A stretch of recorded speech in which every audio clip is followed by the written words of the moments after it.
We're talking about business fitness and how it kind of all marries into business and energy. When you think about business fitness, what's that mean to you? Well, I would say, and first of all, thanks for having me here, Chris. That the the time that I really have to spend working out or things like that, it might seem like to some people it's an extra thing, but to me, it's really an integral part because there's a lot of days where I just don't have that much time to sleep, 4 or 5 hours a day or something like that.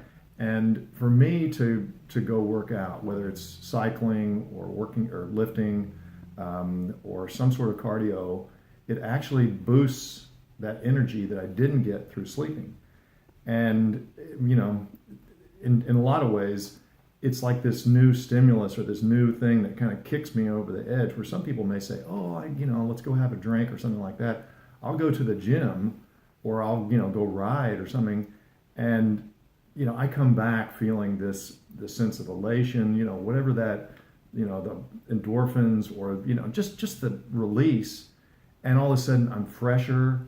I can continue to work for probably another 6-8 hours after that, and then food tastes better too. So it's there's a lot of good things that come from it. Great. Now tell me about your project. Okay. I've been working on a film, and it started with a script. It's called The Colonel, and it's about a retired Marine who came back to a little private school back in the 60s that was really struggling. It was a new school, and they just didn't have a real school spirit that had been formed there. And all of a sudden, this Marine who kind of came out of nowhere for them shows up and decides he's going to teach these real time-honored values to these kids. And I was one of the kids, so I actually was witness to this guy, and I was not ready for what his program was going to be, which was, first of all, it was extremely rigorous physically, mentally. He challenged you to do things that you just didn't believe you could do. Before that, you might have thought, oh, that's for other people who are at a very high level. And he said, no, no, no, you can do this. And he would see inside you.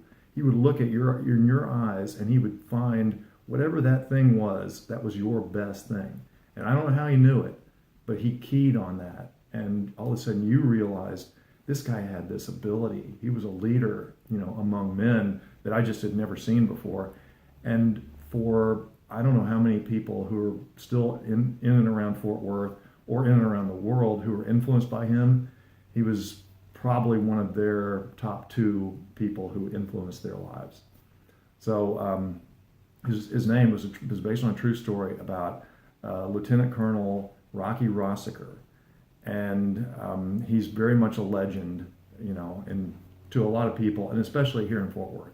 What motivated you to want to make this film? The thing that was probably the key inspiration for me was that there's so few real people who are guiding kids now in the way that he did. He was very much of an authority figure. He was very much a disciplinarian. And I think in a lot of ways that's been taken out of the equation in a lot of schools, unless you go to a really a specialized place. But he came in and he basically said, these kids need to realize their potential. And he told you the truth. He told me the truth.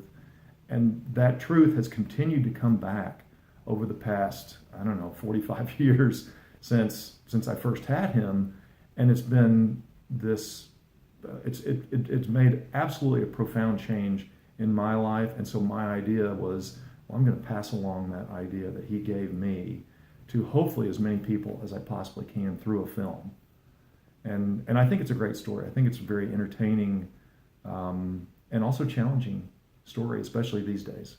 It kind of sounds like Rooting meets, and the other great football movie was with Denzel Washington. Remember the Titans? Yeah.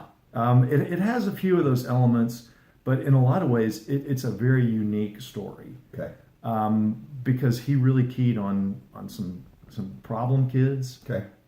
He dealt with some real tough issues. Okay.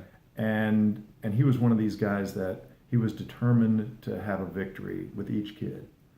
And I would say he was successful in, more than 90% of the cases. So he had a good track record. Great. Now I've got 2 opportunities to see this on Wednesday. Tell me about it. Okay, we're showing The Colonel. It's a short right now. It's a 21-minute piece at the Museum of Modern Art in Fort Worth here, Modern Art Museum. And it's going to be at 5 o'clock on Wednesday, July 12th. That's tomorrow. And also at 6:45 at the same museum. So we're going to have 2 screenings, and we'll do a Q&A after each screening. So I think it'll be a great way to see it. If I want to come, how do I sign up to come? Okay, it's free.